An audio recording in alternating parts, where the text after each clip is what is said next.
یہ آپ کے ہسبینڈ کے پاس ضرور ہوں گے یہ ڈاکومنٹس. میرا خیال ہے کہ آپ اس بات کو ہائیڈ کر رہی ہیں.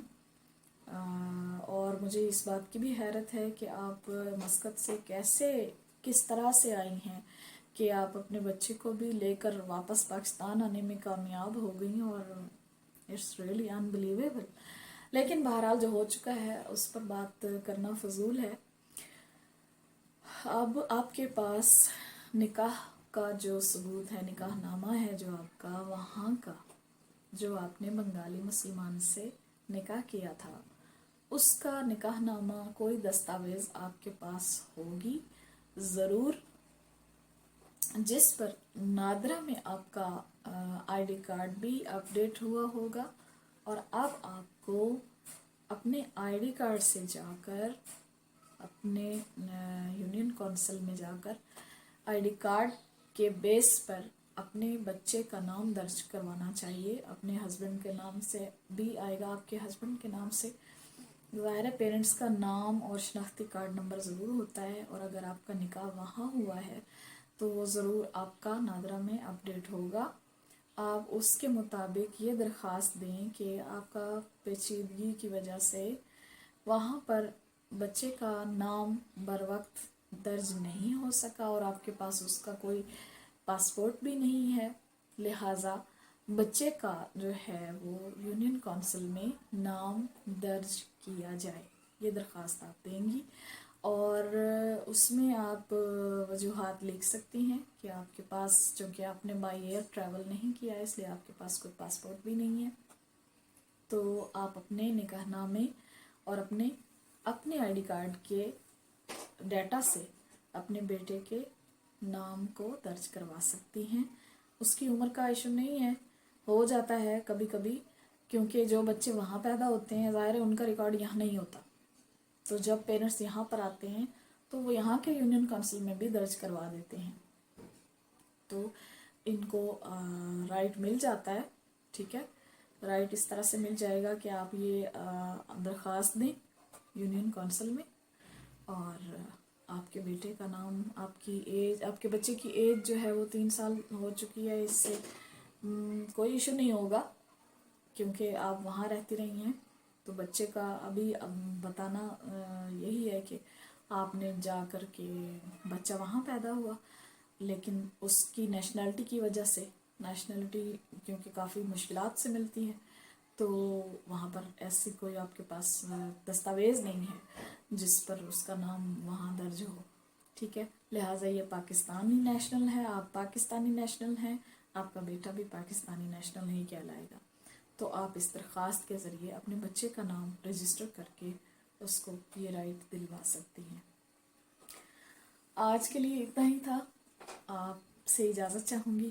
ہاں، اور ایک اور بات بھی کہنی تھی کہ مجھے کافی سارے لوگوں نے یہ کہا ہے کہ آپ اپنے چینل کو لائک کرنے کی ریکویسٹ کیا کریں اور اپنے چینل کی سبسکرپشن کی ریکویسٹ کیا کریں.